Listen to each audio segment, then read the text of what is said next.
What's up, Hawklings, and what's up, chat? It's your favorite Vermonter from Electric Talk, Sean here. And before we get on with the show, there's something I need to tell you to those in the back of the concert hall and as well as those on the rail. You may always want a bass boosted experience when you're out and about, but you could be a little worried if you flirt with the functions a little too much.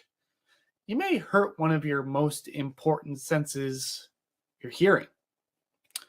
That's why us here at Electric Talk are ear affiliating with Eargasm to give you a nice little deal for those nice little ear holes. We're giving 10% off on eargasm.com for all of your earplug needs. Now, you're wondering, how are these earplugs? Well, I have a pair of high fidelity earplugs from Eargasm myself. They have helped me tremendously at concerts. They're clear, they're sleek, they look like this. They're little tiny boys. You can cut them down to your preferred size, to a little small ear hole, to a little medium ear hole, and a large ear hole. Eargasm's wide range of earplug models, sizes, and colors mean that Eargasm can be your one-stop shop for all your hearing protection needs. And with festival season upon us, you want to have protection before those PKs do the penetration. So head to eargasm.com and use our code Electric Hawk. Yes, that is Electric Hawk, not Electric Talk, Electric Hawk at checkout for 10% off your order. But do you know which earplugs you want to get? Well, you're in luck because you can take the quiz right on their website to find the right pair for you. And once you're done with the quiz, you can use our code Electric Hawk at checkout for 10% off your order. Again, head to eargasm.com. Use Electric Hawk at checkout for 10% off your order. Tony, Sean, take it away.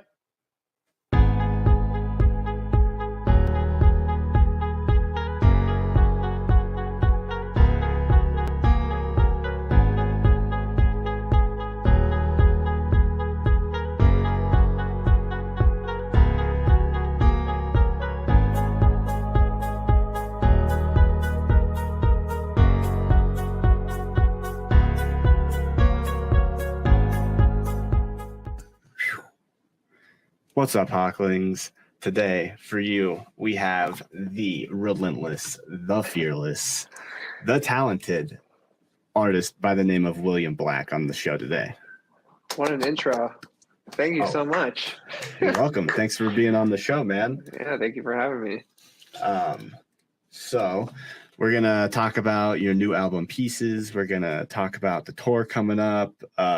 First huge headline tour for you. Super excited for that. We're going to get to hear some of the motivations behind the album, how it felt to work with some of the artists again that you previously worked with or new ones on the album, and just a bunch of random other crap. So yeah, let's get it going. As always, I'm Tony. It says it like right there. Yeah, right at the bottom here. I hate pointing at these things. You point one way, it goes the other. What's up? I'm Sean. I thought Tony was gonna call me passionate in that intro, but guess not. The passionate Sean. The passionate. The passion of the Sean. The passion of the Sean. So Sean, you want to kick it off, or you want me to do? Sure. All right. So you have your Pieces album, and you have a tour coming up. It's a very exciting time. Let's go with the tour first, because that's upcoming. Mm-hmm. How are you planning for it? What's going on? Ooh, well, that's a ton of planning, actually. More than I've ever had to do, because I don't think I've even said this yet, but I'm doing like a live set, and also, so I'm doing a live set, and then the two artists I'm bringing on support with me. One of them is Fairlane, and the other one is Cinema Kid. They are also going to be playing with me during different parts of my set. So Fairlane's going to be playing guitar in one part, and then Cinema Kid is going to be playing keys. So it's just a lot more like prep than a typical DJ set, which is what I'm used to. So but I wanted to challenge myself and do something new. And I just thought with this album and having them on the tour with me, it was a good opportunity, because they're also two of like my best friends. So I just think it's going to be like a really fun experience. I don't know. I haven't said anything about that yet. So you guys are the first ones to hear it. Breaking news. Heard it here first. It's definitely, I just finished the set, and it's by far my favorite set I've ever made. And that could just be because, it's got all the new music from the album, but I'm really excited, and the new visuals and all that sort of stuff too. So it's going to be cool. Now, the next time we're going to see you is on that tour, or you have shows in between, but you're not starting your live stuff until, the start of the tour. Right. I'm sorry. I had to laugh at it. Ava. Yeah, I'm definitely going to be, she keeps dropping the toy, so I apologize. I'm going to be multitasking, throwing the toy for her while we're doing the interview. It's okay. Yeah, I have some festivals and a couple dates supporting other artists before my tour, but that set is going to be strictly for the tour. I want to keep it like special and have it, that's where you got to go to hear it. Because I feel like, especially like at a headline show, you can do more and you have more time than if you're at a festival, and usually get like an hour, and my set's going to be probably like an hour 15 or hour 20 minutes, something like that. Nice. And so What kind of live aspects are you going to be using, like drum pad or piano or? Yeah, so I'm gonna have a drum pad and this like MIDI keyboard that I'll be like sampling on and stuff. That's what I'm gonna be doing, and then Cinema Kid's gonna be on keys, and then Fairlane's gonna be on guitar. So Nice. it's gonna be pretty cool. I saw Fairlane shredding the guitar when you guys played Broken in Denver, and so Nice. that was fire. So if we get more of that, I'm game. Absolutely, yeah. He's a super talented guy. Yeah, and he's just like having fun up there. Like he is. It's like that dude has not a worry in the world when he's up there. It's wild. Yeah, he's great. He's got a really good like stage presence, and he's definitely having a ton of fun up there, for sure. That's awesome. And obviously you're incorporating songs from your album, which came out a couple months ago now. Right. November, right? Yes. Yep. November 5th. Awesome. So can you tell us a little, like any stories of how it came together? Do you have any songs that stick out to you? Yeah, I mean, it was interesting because I wrote the whole album during, like the pandemic sort of like lockdown. So I was just at home for over a year, not really doing much, not playing shows, not really having that much human interaction. Like, so it was interesting, but I also felt like it was an opportunity for me to like look inward and write more music about things I've gone through or experiences that friends have gone through or stuff like that. And it was definitely weird because I feel like I definitely sort of thrive off of interaction with fans or playing shows, and so like not having that was kind of strange because I couldn't really test out new songs or see if what was what. But I did a bunch of interviews yesterday for EDC Mexico, and they kept asking me to pick a favorite song, and I can't because it's like I like all of them. Yeah. You know what I mean? I was like, I'll give you three, but I mean they're all special in like their own way, and yeah, I just was really happy that it all came together the way it did, and that I put it out and people really liked it because I'm like I spent like 2 years working on this thing, and I'm like I think we did good, like no, I was really like felt overwhelmed the day. I mean the whole week of the release, like it just was really awesome to see people relating to it and saying it was helping them and they liked it. It was just like I was like, all right, it was all worth it. All the days and years of writing these songs and going crazy. So yeah, especially when you're spending all those days and weeks and months during the pandemic, like alone or just with your people you live with or whatever. Right. Definitely starts to the like loneliness and isolation starts to creep in, and so it's like for artists like you write a lot of emotionally charged pieces. These things are gonna hit close to home, and so it's nice to see these things that you reflected on and put on paper alone. So many other people relate to. So I thought that the album had like a really great like evolution from Pages. Like Pages felt super, I want to say super raw, but like it just felt like you had like a clear message to tell. Whereas with Pieces, I felt like different pieces of it told different things. You know what I mean? I don't know if that's like just my interpretation or it was your idea behind it, but that's how it came across for me. But I dug it. Well, I appreciate that. No, I think, it's sometimes I don't, because I feel like a lot of times I'll explain what the songs mean to me when I release them. But I like that people can have their own experience with it. And I don't want like some person to feel like they have to feel a certain way about it. I want them to be able to relate to it in the way that they relate to it. But the way you explained it is pretty spot on. So that was, I felt like I just kind of wanted to, literally just share different pieces of things I've gone through and compile them and try to tell a story through that. Awesome. Was there any hard parts about, I know you said you made this kind of during the pandemic, like the very like early 2020, you know, was there any hard parts about it when you're trying to make it, or was there any easy, like any songs that were easy to make, like you clicked on with someone right off the bat? Yeah, I mean, it's always like depends on the track, you know what I mean?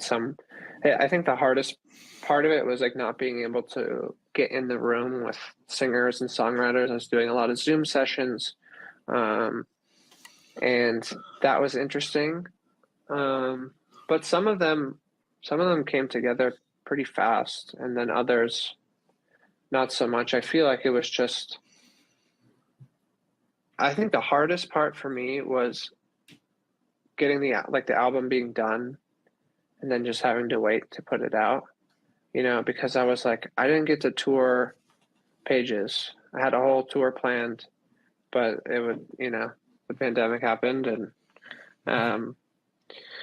so I didn't get to tour it, and I was like, I am not going to not tour this album. So I was like, I have to wait and put it out like when I can tour it, because I feel like it's such an important part of an album is hearing the songs live, and so I feel like that was honestly the hardest part, was like knowing that I had a bunch of music but not being able to release it. And I slowly started trickling it out and put out probably more singles than I normally would have. Like, I've put out quite a few, but at the same time I was like, I want people to hear these songs. So what if some of them come, you know, half of them come out early, and then the rest of the album. And that was another thing, is I didn't want like,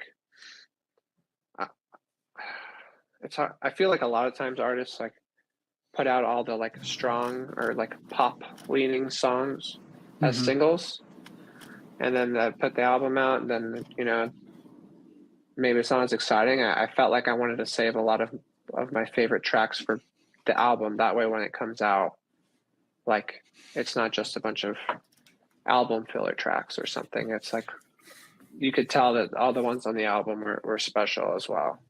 Yeah, and it's understandable that when you want to put the songs out as singles, those feature songs that mean more to you. And, you know, some artists will put out those pop hits first, and, you know, get the excitement going for the album. And when you told us that, you know, keep it within yourself, like, whatever you think is the right songs to put out first, put them out. I mean, right. Yeah, I 100% agree. I just think like, yeah, and during the pandemic, obviously we had the live streams, and you couldn't really reflect off chat saying, right, yeah, let's go Willie Black, like, you know, when you're doing your live EDC thing or the room service, like, you know, you can look at it later, but still, it's like, it's not human. It feels different than it is, you know. Those, I will say though, those live streams for me were really cool, because I mean, it was different for one, and like sometimes they would be like recorded. I mean, most of the time, I think there was only a couple that were actually live. Like, you record them, and then you know, they go up or whatever, and so I was actually watching my set live while everybody else was watching it when it came out, and so I could see people reacting, and I'm like, normally when I'm playing the set, I don't get to like hear what people are thinking while it's happening, and it was kind of cool to see, like, oh wow, like they really like this part, or you know, whatever starts like trending in the chat. It was like pretty funny. I just like, I don't know, I got a kick out of it. I thought it was really cool, and we didn't have anything else, so it was like everybody was like, oh, what's the live stream, like, that's, and all of Twitter was like watching it, which is pretty cool. And I feel like I made a lot of new fans, and because like everybody was watching. It was pretty cool. Yeah.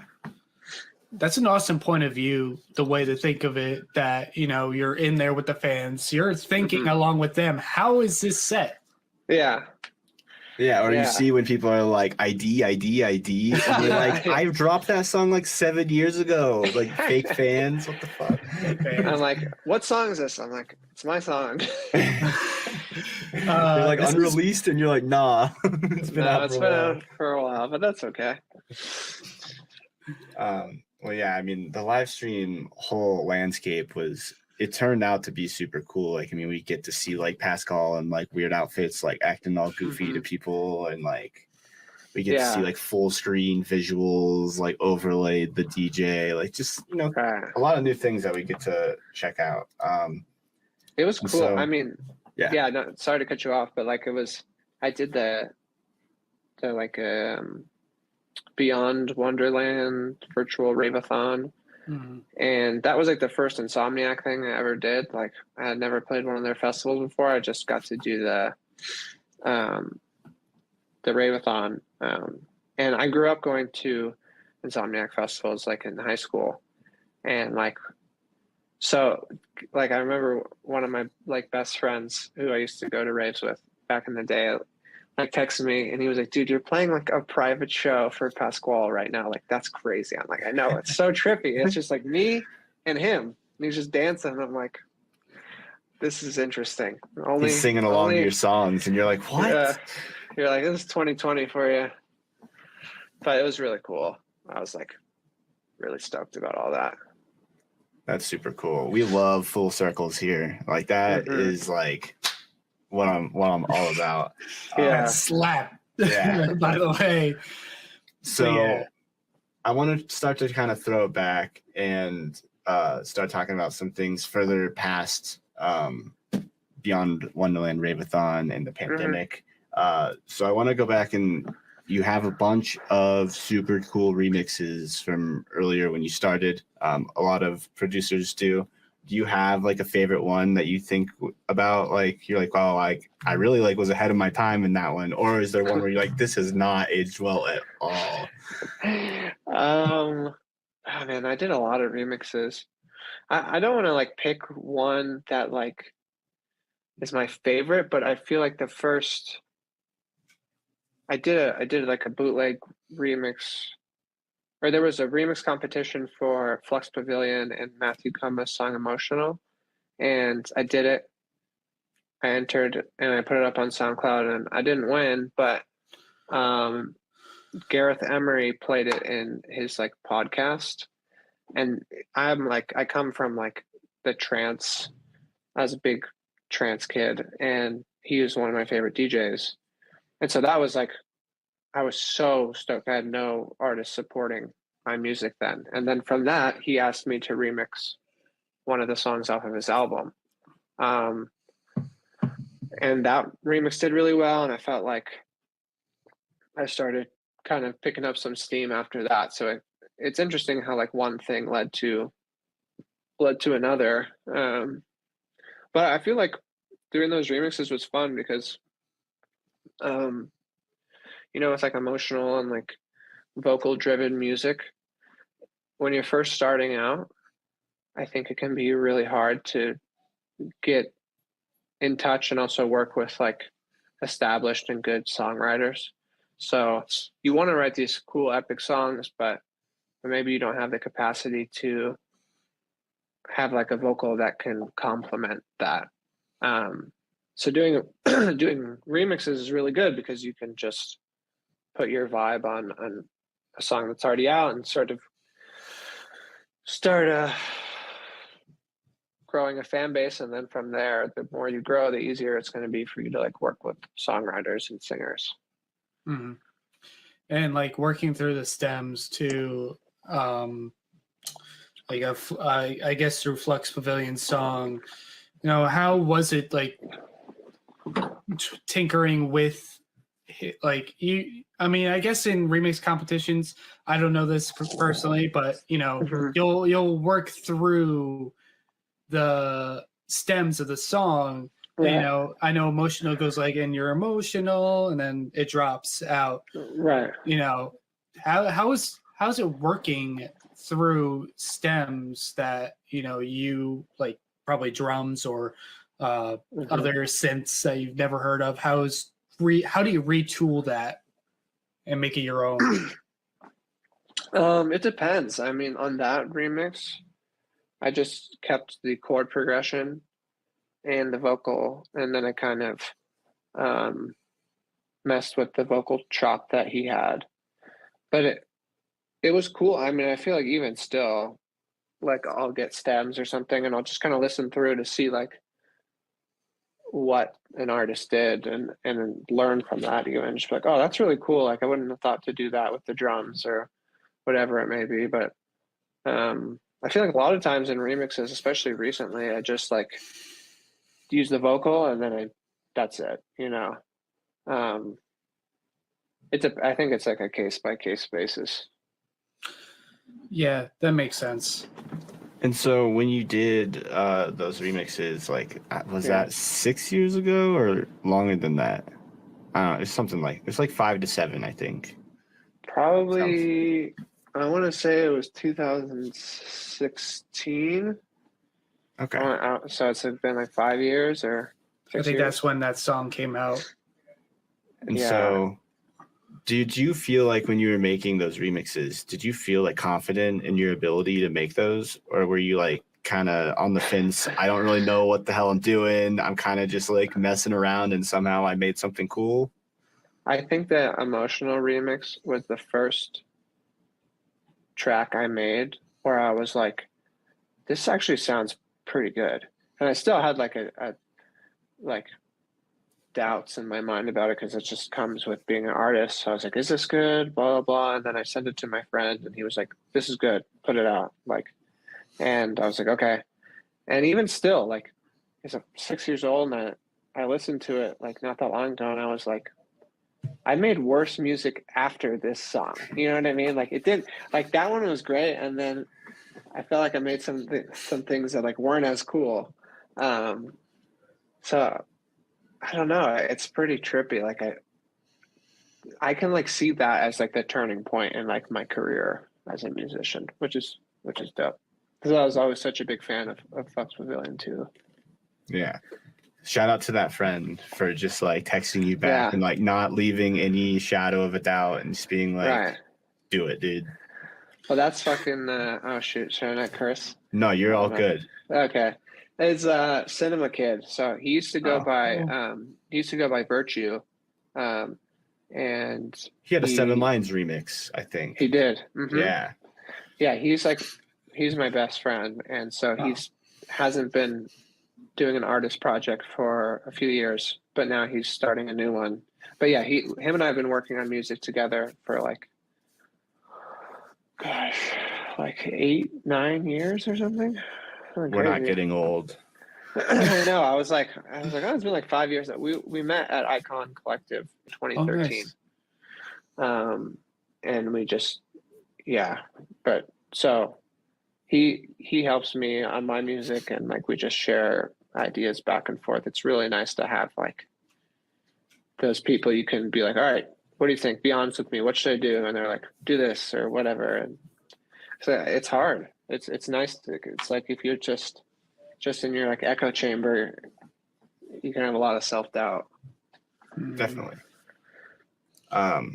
So I know I brought up 7 Lions myself, but I have a question about 7 Lions. So there's an interview you did with To Write Love on Her Arms a couple of years ago, or 3 years ago, I guess at this point. And you talked about hearing 7 Lions for one of like your first electronic songs. I wanted to know if you remember like what song that was. Yeah, that was definitely because I was always like really, like I was saying, I was really into trance, and he was the first artist I heard who like mixed dubstep and trance, and I was like, this is epic. And it was his remix of Above and Beyond. You Got to Go. It was either that one or he did 2. I forgot what the other one was, but I think it was You Gotta Go. You Gotta Go is it for a lot of people, I think. Yeah, that one. Millennium played it at Trilogy, and it was great. Yeah, I remember that. That was cool. That was even cool for me. I was like, I don't think I ever heard 7 Lions play it live. So, That's what I turned to my friend, just like I'm like, he's like, what is it? And I'm like, the 7-line song I've never heard before live. Yeah, it's so good.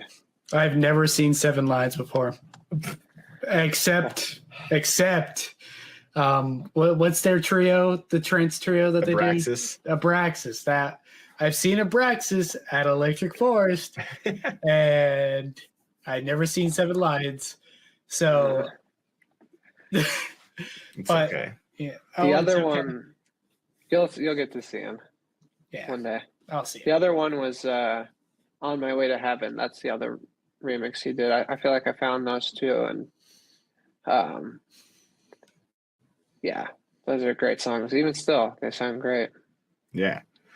I mean, he's a legend. Jeff. Yeah. GF. Big tattooed, long-haired Jeff. We love that man.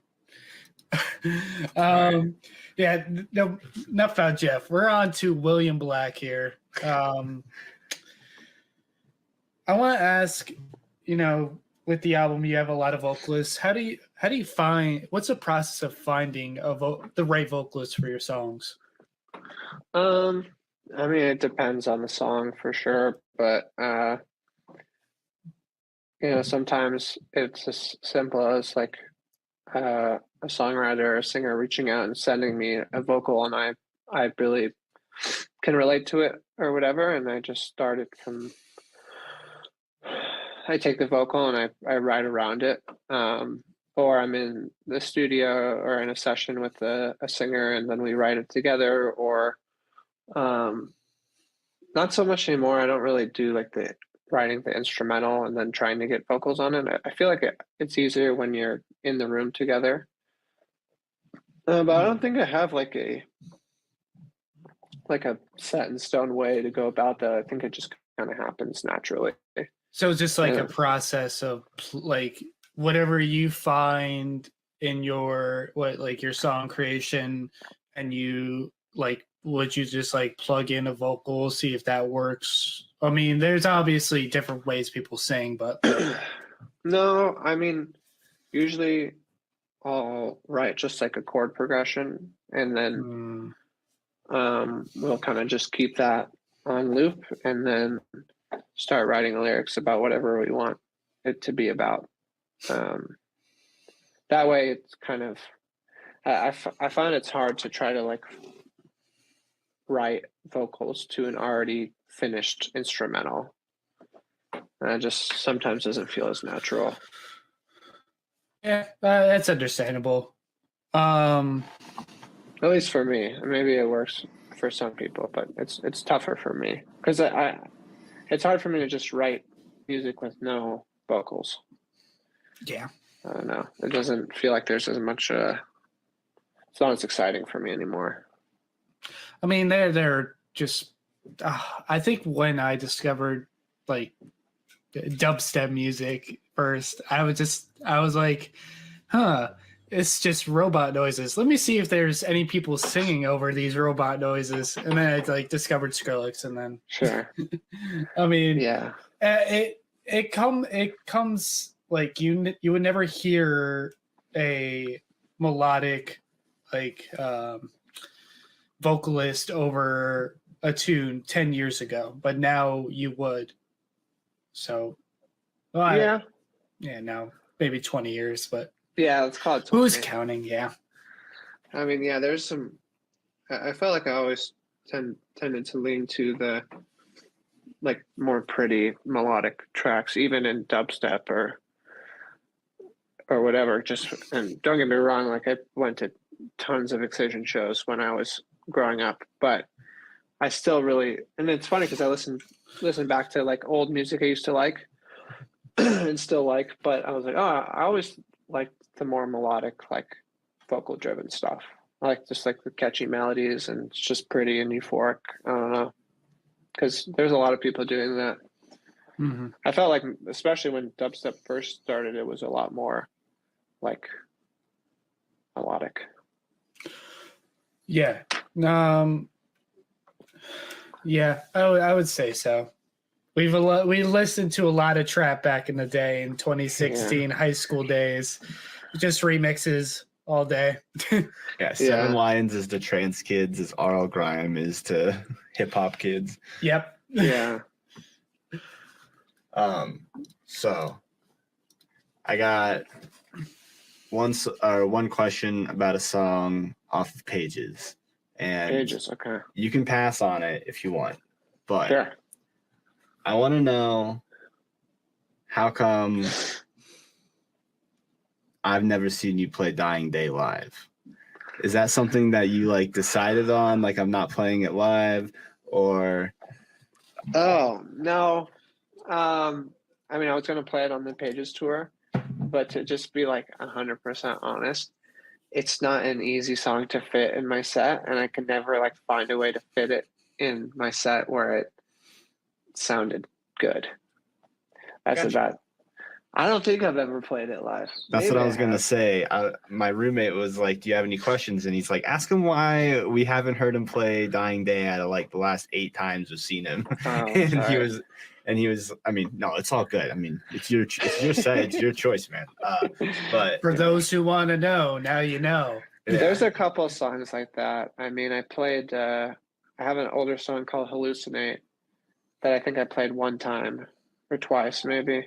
And people are always giving me crap about not playing it. But it's another one where it's just like, it's just hard to fit in my set because it's, you know, just a little bit slower than what I usually play. And there's no good way to transition into it.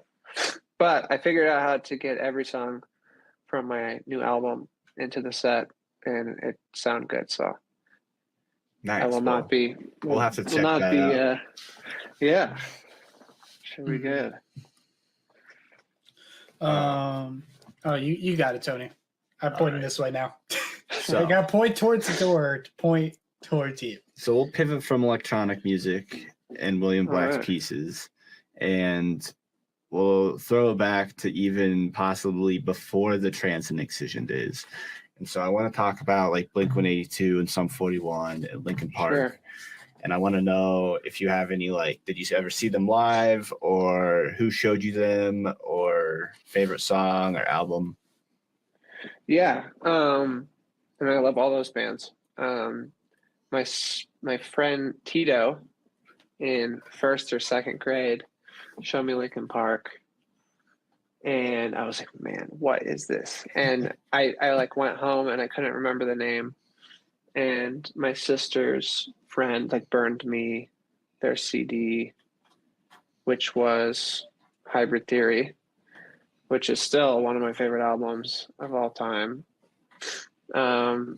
Yeah, and I feel like I heard I heard Blink-182 on the radio. I grew up in Southern California. We had a radio station called K-Rock, and they would just play like rock and pop punk and stuff. And I found them and Sum 41 there, and then I would buy their CDs and just listen to them on repeat.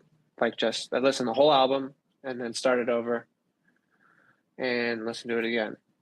And I mean, even still, like I listen to those bands. I saw Linkin Park in 2008 or 2009. And I actually saw Sum 41 not that long ago. They did like a tour of one of their albums. It was either they have an album called Does This Look Infected? And they have another album called All Killer, No Filler. Is that what it's called? I don't know. What a But they name did for a a tour- song. Yeah, I know that's one of their albums or songs. I can't remember which it was, but I went and saw it, and it was awesome. It was at the Wiltern here in LA, and I was like, man, I never got to see them, and they were just playing all these songs that I loved as a kid and still love, and they still sound great, you know, and they got to be Coming in up their on 30 40s. years. Yeah, It's sad. Yeah. I mean, were you excited when the When We Were Young lineup dropped though? Oh yeah, there was a group chat that was sprung very quickly in the morning between me, Millennium, Set the Sky, and Daba, and like, are we going to this? And we were like, yeah, let's make it happen. And we'll see what happens. If it happens, I don't know. Well, that'll be cool. Do you guys ever get to like get back and like hang around each other, like everyone together anymore, or is everyone kind of super busy? I mean, it just depends. Like, Davin's on tour right now, but like, we all hang out when we can. For sure. I mean, I live literally right down the street from Trevor and Davin, like a 2-minute walk, so I see them all the time, which is pretty dope. That's so you're all gonna hold hands to bring me the horizon, right? Absolutely. Yes. Yeah, for sure. I just can't believe like they decided to put a whole lineup of throwback pop punk, and like you have some names you still recognize today. I'm looking at the lineup right now. I've seen some of these names in like the past 5 years, like skyrocket too. But like, Jesus, how do you get like, how do you touch the hearts of so many people? Yeah, I mean it's funny because like I can see the demographic of people who are going to be at that show, and it's just like late 20s, early 30s kids who are still sad. Wow. I just want to go listen to sad music. Still sad. Well, what was it? Warped Tour? Yeah. Have you ever been to Warped Tour?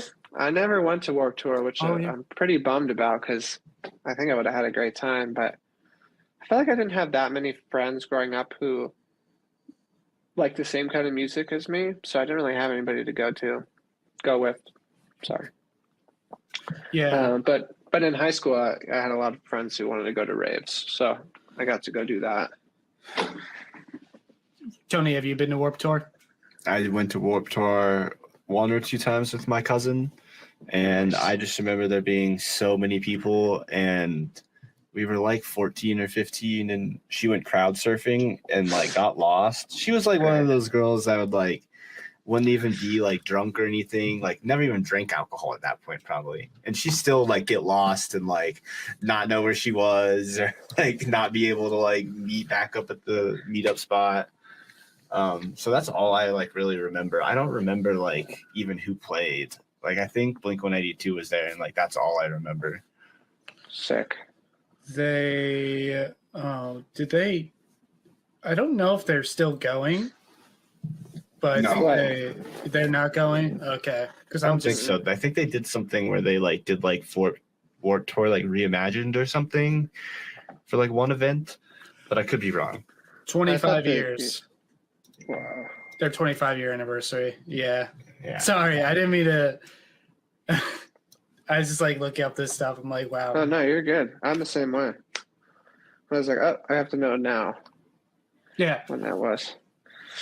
Yeah. So next question. You got a lot of tattoos. You got a lot of area to cover. Is there a special tattoo, or what was the first tattoo? My first tattoo I got a 8th note on my ankle because I liked music when I was like 16 and thought it'd be cool to get that. I feel like the most meaningful one I have a couple sort of like memorial tattoos. One for my grandma and one for my friend Alex, and then another one for my friend Lizzie that are all like pretty special to me, and especially the one for my grandma, just because she was like really inspirational person, and I felt like I learned a lot from her. So yeah, but I definitely have a lot of tattoos that have no meaning, and I just think they look cool, and that is what it is. Yeah. What's the most recent one? I got my hand tattooed like 3 weeks ago. It's like a dragon, if you could see it. That's sort of. Oh wow. That's pretty cool. That's awesome. I really love it. Nice. Where do you go? This guy named John here in Denver. John. He's pretty. Yeah.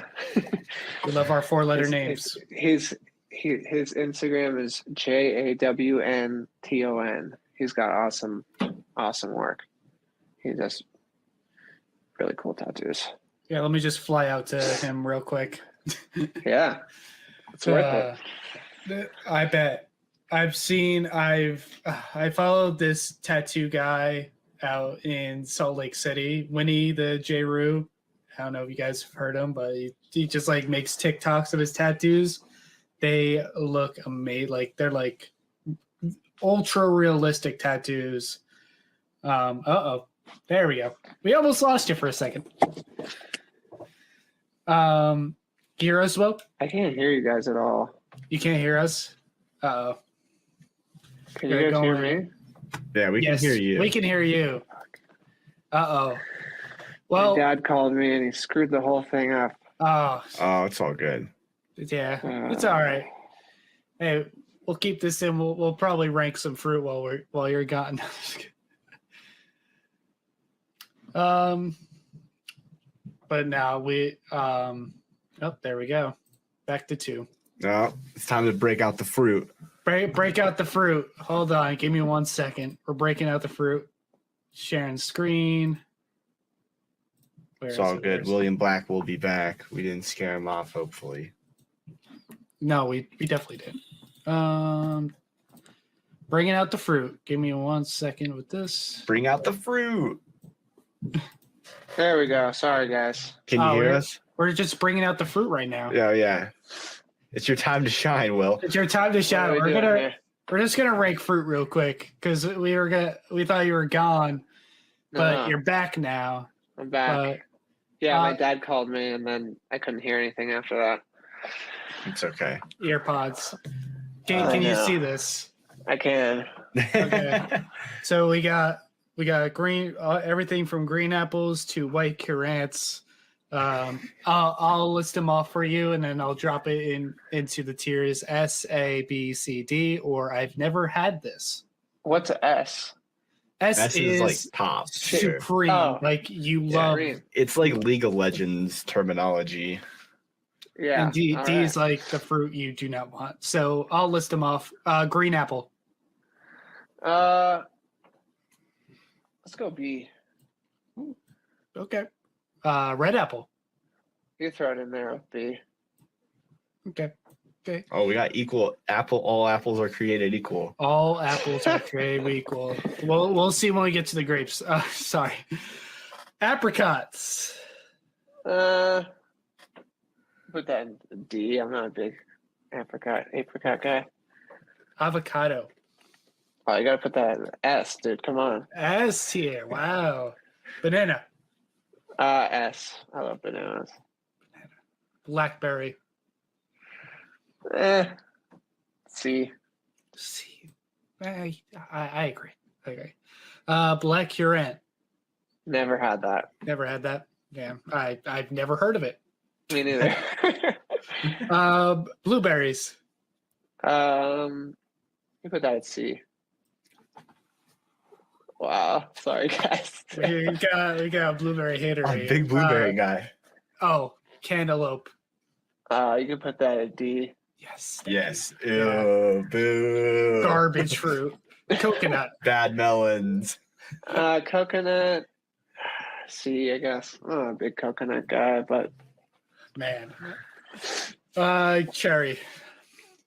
Cherry could put a B. Cranberries. Cranberries. Do you put those a D? D. Oh, Wow. No love Yikes. for the cranberry. I don't mind cranberries. Dates. Dates. Ooh. D. D. Is there something lower than D? I've never been on a date. Dragon fruit. I don't think I've ever eaten dragon fruit. Really? Yeah. They have them. They have them at grocery stores, but they cost like $5. Jeez. Durian. Never had it. I don't know what that is. Fig. D. Agreed. Gooseberry. Never had a gooseberry. Is that Yeah, real? these are some weird How fruits. many fruits are there?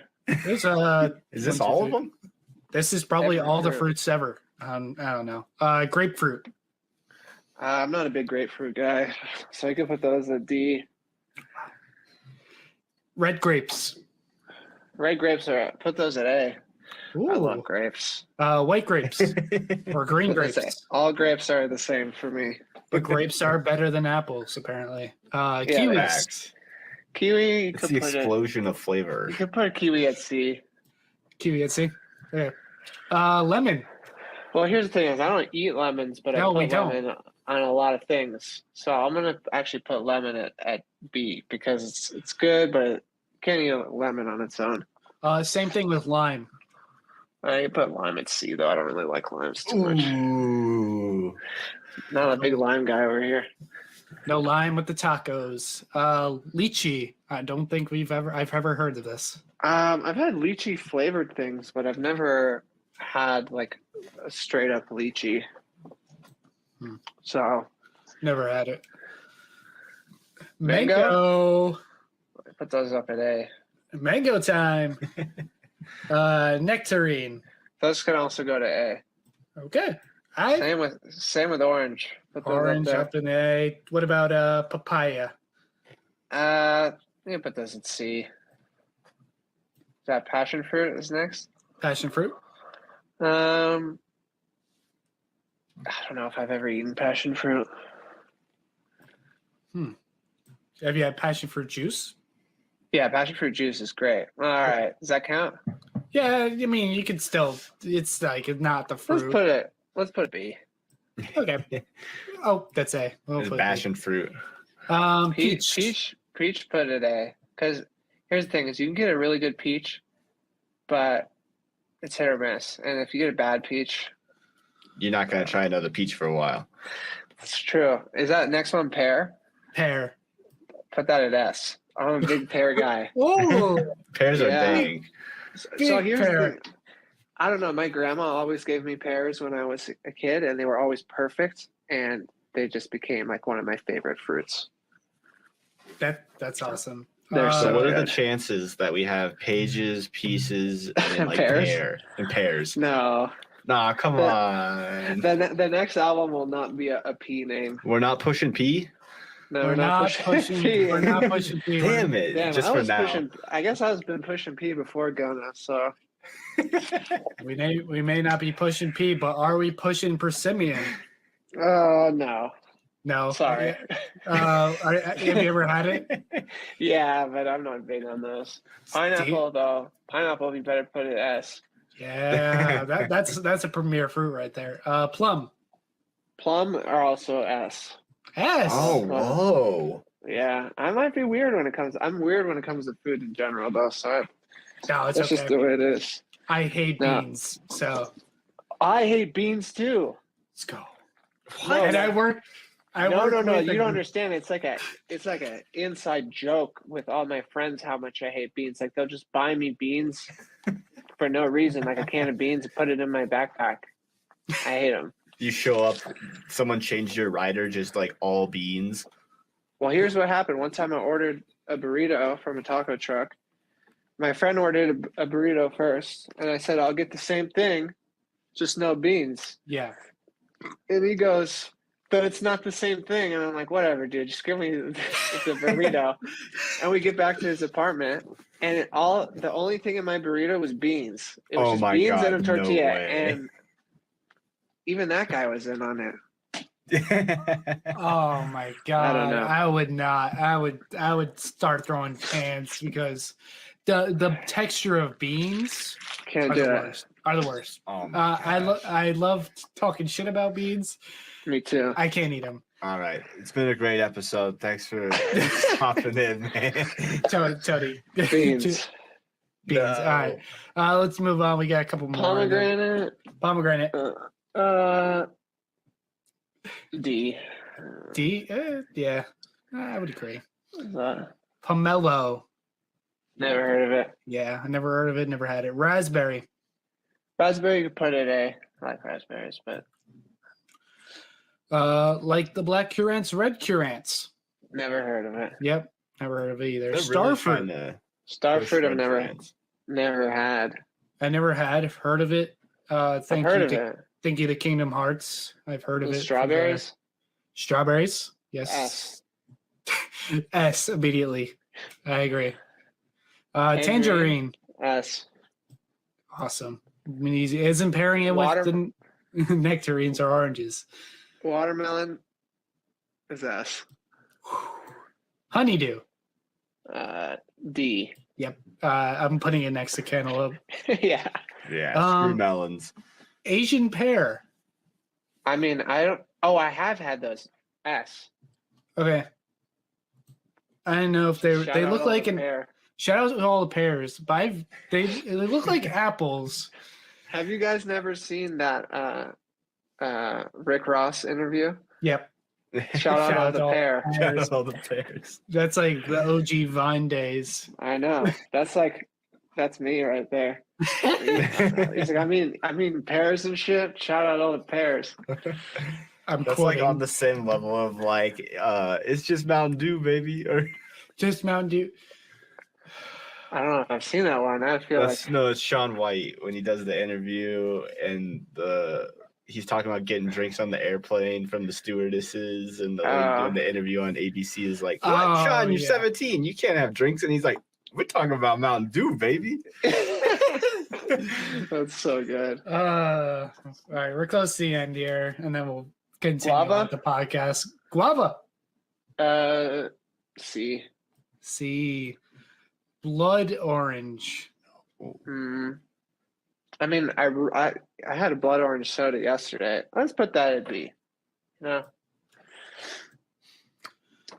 Custard apple. Never What? heard of it. That's I illegal. have That's a never. fancy That apple. looks illegal. Yeah, it does. Ground cherry. Never heard of this. Either. Never heard of it. Kumquat. I'll put those at C. Mulberry. Never heard of it. I understand you. Raisins. I never heard of this either. Raisins, you could put at D. Yeah, I'll put these shriveled up grapes right there. Jackfruit. C. I had a jackfruit pasta one time. That was really good. Jackfruit on pizza is pretty good too. No. No. You're fine. No. You're gone. You're done. All right, that's the end of the podcast. It's been a great time talking to you guys. 4 left. Mangosteen. Never heard of it. It sounds I'm like making a up band. half of these. I feel like these are made up fruits at this point. That's a band. This I don't know. Rambutan. That's a band. All right. No, it's buck cherry. Sour Buck cherry. Mulberry.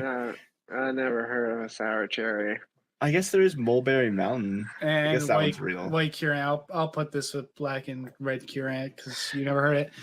There is Everybody, a Mulberry Street Pizza in Los Angeles is my favorite There pizza is. place. but there's But not that's a just the name of currant. the street. There's not a currant pizza. Currant Street Pizza? No. No. Mhm. Well, They're this close. is William Black's list of fruits. Read it and weep. Read it, weep. This probably will be on Reddit somewhere. This guy likes pears? All you Oh, yeah. dirty melon lovers, get out. All right, that's enough of the fruit. Let's move on to the podcast. All right. So, what's your favorite vegetable? We're not gonna do that next episode. Next episode. Um, All right. So, we've seen you playing catch with that cute little golden retriever behind you. So, Yeah. what is her name? When'd you get her? How long have you had her? Her name is Ava, and I got her when she was 8 weeks old, and she is almost 5 years old. And she's awesome. She's currently whining at me. She's been whining at me for the whole time we were doing the fruit thing. I think she might have to go to the bathroom. But she's great. Here, Ava, come on, say hi. Hi, Ava. It's a real What star. are you doing? Look, say hi to the people. She's like, let's Aw. go. You said she's 5 years old. Yeah, not quite. She's 4, but she'll be 5 in May. Wow. But yeah, I've had her whole life, and she definitely brings a lot of joy to mine. Oh, And there's never a dull moment. She's pretty smart, and I feel like a little bit too smart because she likes to pretend that she's dumb, but she knows better. She loves the snow and running around playing, retrieving tennis balls as golden retrievers do. She's very much into retrieving. But yeah, she's awesome. She's the first dog I've ever had. I didn't have any dogs growing up, so it's been a learning experience. But also, like, especially during the lockdown, it was nice to have a buddy with me at all times. I was having a lot of conversations with her about like a crazy person. You're like, does this sound good? And she's like, Yeah. she's like, shit. Yeah, she's like, I don't care, dude. Give me some food. I would like I had two golden retrievers, and obviously last year they died, but I'm sorry, man. yeah, it's okay. It it's life. But like when me and my brother were growing up, we would like have voices for them, like speak. One of them was Mattingly after Don Mattingly, and we would just say, "And Don Mattingly hit a home run." Like, yeah, dude. And like, I miss my dog so much, but it's seriously like having a furry buddy like in the same home as you. It's life changing, and it really is. If you're a child, if you're an adult, it means a lot to people. Right. Yeah. I mean, and golden retrievers are like the best at cuddling. So they just whether love you want cuddling. to or not. Exactly. She thinks And that in case they leave and you start to forget about them, you just look down and half of them's still there. it's unfortunate that I like to wear a lot of black clothes because they're always covered in blonde hair. I lint rolled this shirt 2 times before we started recording. Amazing. Yeah, I mean, the shedding those dogs do is uncomparable, and there's worse dogs, huskies. Yeah. Well, while we were talking about this, I realized I was playing with a ball of hair Oh my god! on my desk. So keep it with everywhere. you always. I'm gonna blur that out when we post this. Maybe I'll think about it. Probably won't. All right. Are you? I mean, we don't know if we do know this yet, but are you going to get a tattoo with your dog, or like a memorial of your dog? Oh, I think I'll probably get one while she's still alive. I have an idea that I want to do. Yeah, I want to get definitely something for her because she's important to me. Yeah, Is that her in the corner? Yeah, I love when you got your logo to have her next to you. That was just great. Oh yeah. I think the little kid needed a little Ava with him. Mm-hmm. You know what? We'll put Ava in the podcast right now. Add the 4th speaker. Okay, do it. Add some thoughts. She needs to go to the bathroom. Apparently. Yeah. All right. So we're gonna go on the road. We're going on the road now. We're going on the road. She's whining at me, and I think. Let her talk on the road with William Black. Yeah. If you're on your phone right now, whoever's listening, and you're going outside and listening to this, you'll probably see. Well, you probably saw William Black walk his dog outside. So while you are walking your dog outside, I want to ask one question about your fashion. Sure. Is there a reason why you like to wear striped shirts? I don't know. I just like the way I look in them, to be honest. And I just kept accumulating more and more striped shirts, and that just kind of became my thing. I feel like I'm the striped shirt guy now. I don't know. I don't have a good answer for you on that. Are you ever I just know I like them. Are you ever gonna release merch with striped shirts, be like Yeah, William Black? I was wearing one when I Oh, was. you Oh were? yeah, I did. Oh, I don't made know one, yeah. anything. Yeah, it has like an eye in the middle. Hmm. That was With one of the my logo. favorite designs we did. Yeah, I like it. That one was really cool. Tone But I'll accurate. probably make more. Oh, okay. I'll be Tony, on why it. aren't you Tony, why aren't you wearing the Yeah, shirt? why right aren't you now? wearing- I thought it yours. would be too like on the nose. Unbelievable. I mean, I had one that just said like William Black Fan Club at first. No, you did. Oh, that's funny. But so as we come to the end of the show, I'm gonna ask you a couple quick questions, and then we'll ask you our parting question, and then we'll wrap it up. So, Okay. More of a rapid format. What do you think is like the craziest crowd reaction or transition or drop or whatever live where you did something and you just saw like people throwing up in the crowd and stuff, but like in a good way? I don't know. It's hard to pick like one moment, but there were definitely some. All right, Ava, we're going back inside. There were definitely some moments.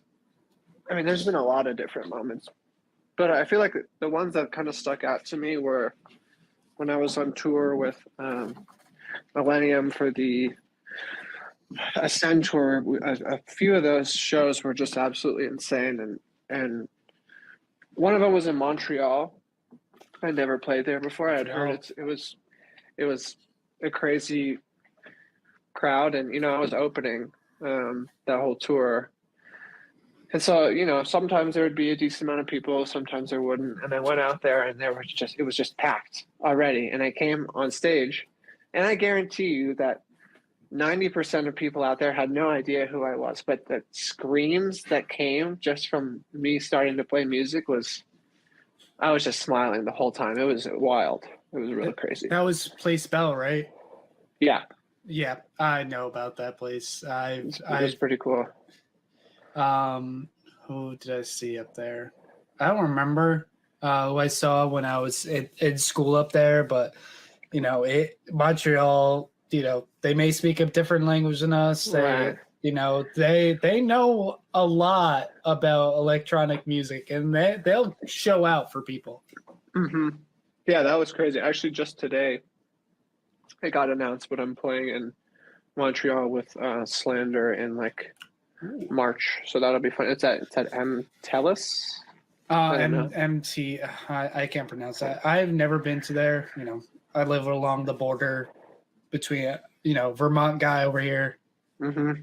I would know, but I've heard of MTL. Yes, I don't know what it's actually called, but that's cool though. If Canada does whatever the border wants to open, I will make my way up there. There you go. Yeah, that was definitely one of the crazier shows. Mm-hmm. Nice. So, next question is, Sean, do you want it or do you want me to do it? Which question are we talking about? You can do it though. All right. So, this will be our parting question, actually. Oh, okay. So, Wait, you asked it last time. Okay, never mind.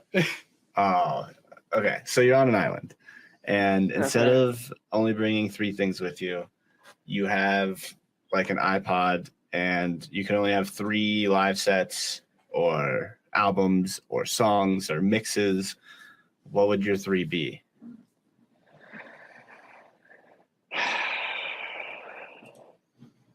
God,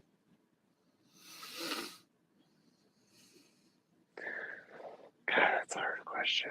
3 mixes I can pick? 3 different artists? 3 mixes, any genre, any era. Albums. Probably Bob Marley and Nothing Nowhere and Love and Beyond. That's what I'm going with. Eclectic. Yeah, good choice. I feel like if I'm on an island, I want to just relax and have some Bob Marley. Well, That's if what I'm looking at. you're on island, you probably won't find any currants on there or any custard apples, but you Yeah. can find some pineapples, Probably Yeah. some, and maybe some coconuts as well. coconuts. Nah, probably not some cantaloupe. Cantaloupe's the D tier. You can't have it. All right, no more fruit. I'm done.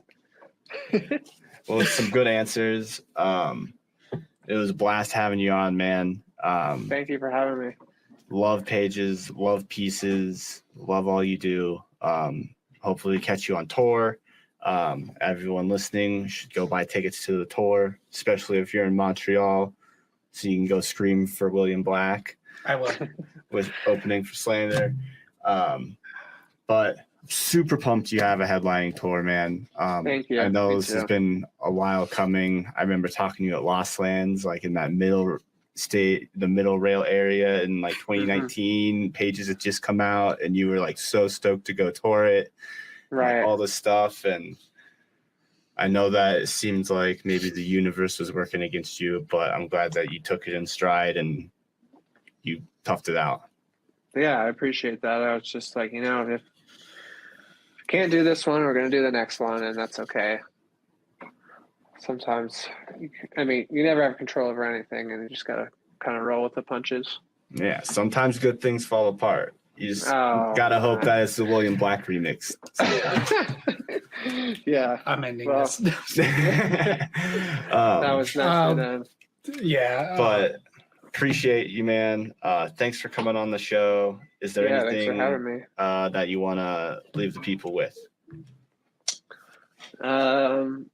No, just come to my tour and thank you for everybody. Thank you to everybody who supports me, and yeah, I'm excited to show you guys what I've got planned for the shows, and it's gonna be fun. You got some big stops ahead of you, so good luck. Yeah. Good luck on everything on the Don't tour. throw any fruit at our mans on the tour, I mean, unless it's Unless a pair. unless it's Shout a out on the pair. pair. You know what? I'm not surprised they did not list tomato on that, even though it's a fruit. Yeah, That's a debate for another day. yeah, I don't know about that. Yeah, I wasn't gonna say anything about the avocado, but it does have a seed, so it's like, I mean, you have raisins on here. What the? yeah, that's true. All right. All right. Well, we'll keep talking about fruit. You guys go back to the beginning and restart the episode because I'm sure you missed something. But we'd like to thank William Black for coming on the show and his team for connecting with us. And just another banger episode. Yeah. This has been Electric Talk with William Black. I'm Tony. And I'm Sean. Bye. We're signing off. Bye, guys.